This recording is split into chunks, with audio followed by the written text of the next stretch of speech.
Welcome back to the channel. This is a follow-up video and I'm not very good at follow-up videos, so I apologize. Sometimes I forget that YouTube is like a really nice, easy communication method, if you like, and yet sometimes I just get stuck into my videos and don't really think about the fact that I've actually got real people watching. And so this is, first of all, a thank you to everyone who's watching me, and this video is an update on how my Breedon Gravel path has fared. It's been nearly 3 years since I did that. I did that in October 2023 and we're sort of July 2026. So we've had some extreme weather, we've had some extreme wet, we've had some freezing cold, which doesn't really make much difference, but we've had some extreme temperatures as well. And along with the Breedon Gravel, we've finished lots of other landscaping as well in that time. And the reason why I chose Breedon Gravel for my path was because if you look behind me, we're surrounded by trees. And as much as I haven't got an issue with taking them away if I needed to, because we don't have TPOs here, we're very lucky. This used to be forest and farmed woodland as well, so lots of hardwoods.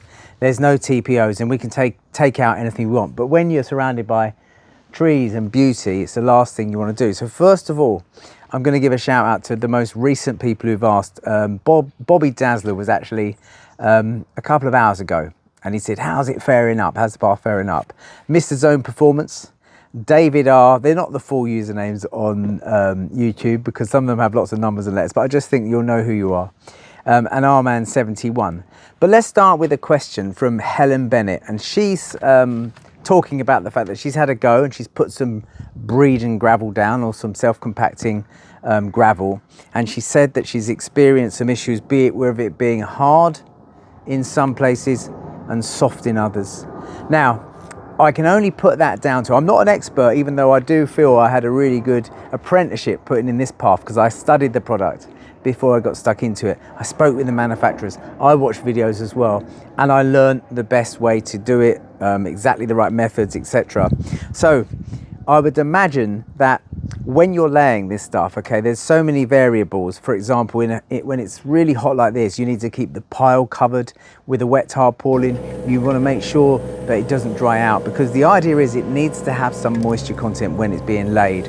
And also when you're then compacting it, you want to make sure that it's all a fair consistency, because if you compact some that's wet and some that's dry, you're going to get different levels of compaction. So that's what I think the problem is there, Helen. I think that that's because when you're compacting, you really need to get some consistency.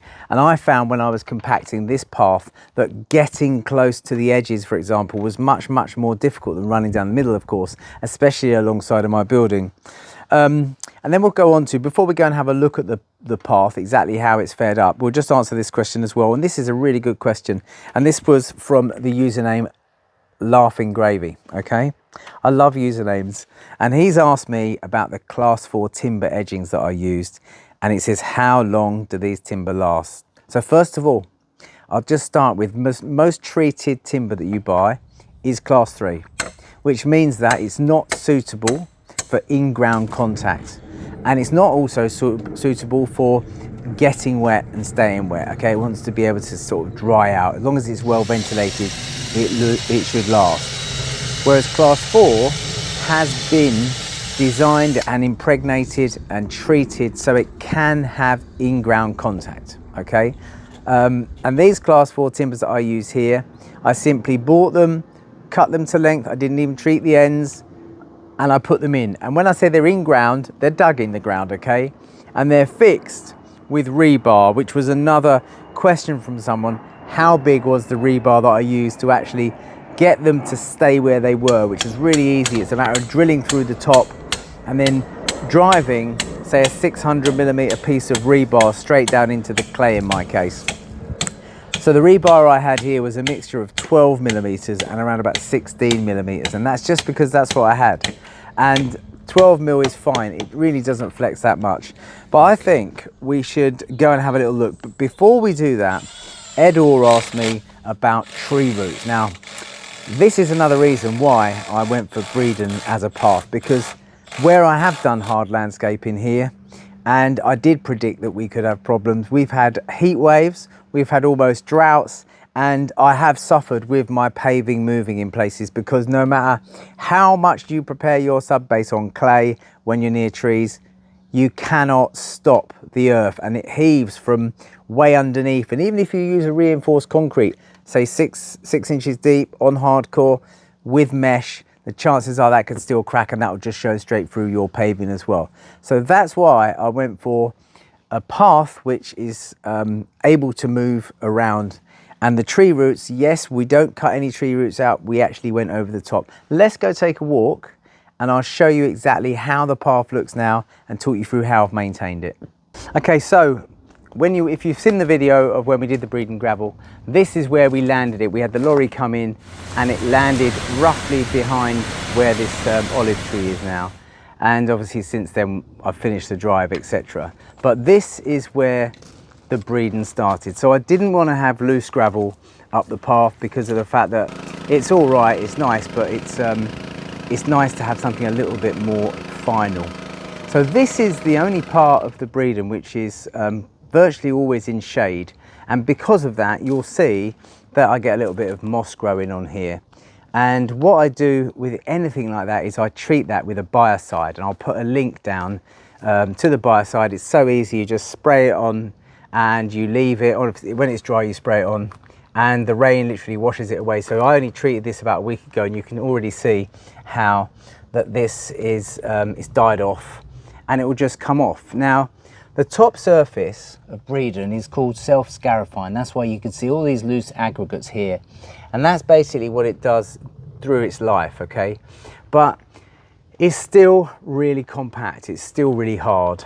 And as you can see here, you can see the first of the class 4 edges, okay? That's a 150, that's a 6-inch timber, 6x2, so that answers one of those questions. They're all 6x2s, and that is completely bedded in the ground.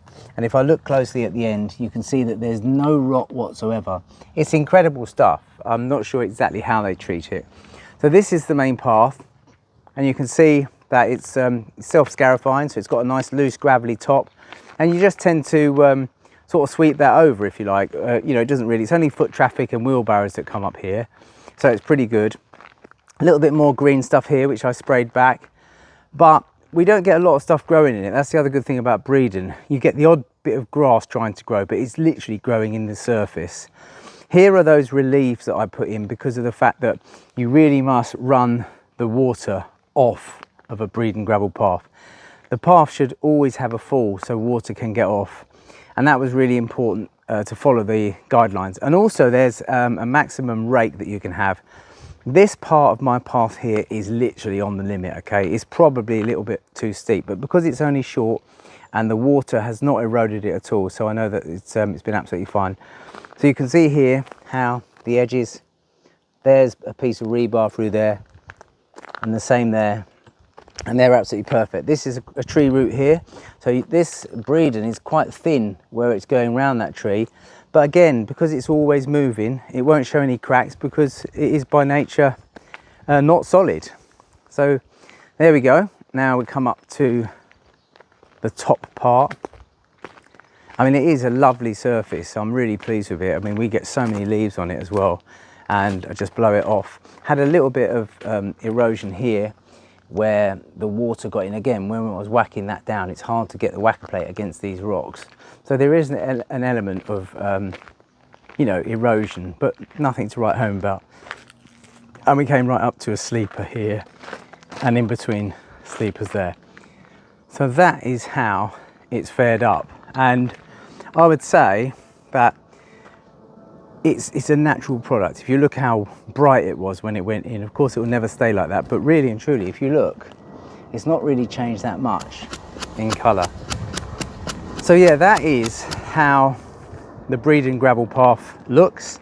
The edges are absolutely perfect still. There's no rot in them. And I think that that's a lesson to a lot of people. Even if you're going to be doing a deck frame, just pay that little bit extra and get the class 4 timber. So summing up, it is a really good product, and some of the other questions that I had in the last couple of years was, is it suitable for a driveway? absolutely it's suitable for a driveway, but you've got to make sure that you get your preparation right, you get your sub base right. Okay, it's got to be completely compacted, you've got to get your falls in the right places, and then you've got to make sure when you compact your new path, it's done to the right compaction. I think it was something like a 90 kilogram whacker plate or a roller. If you're doing a driveway, you'd use a compacting roller, probably a drive-on one.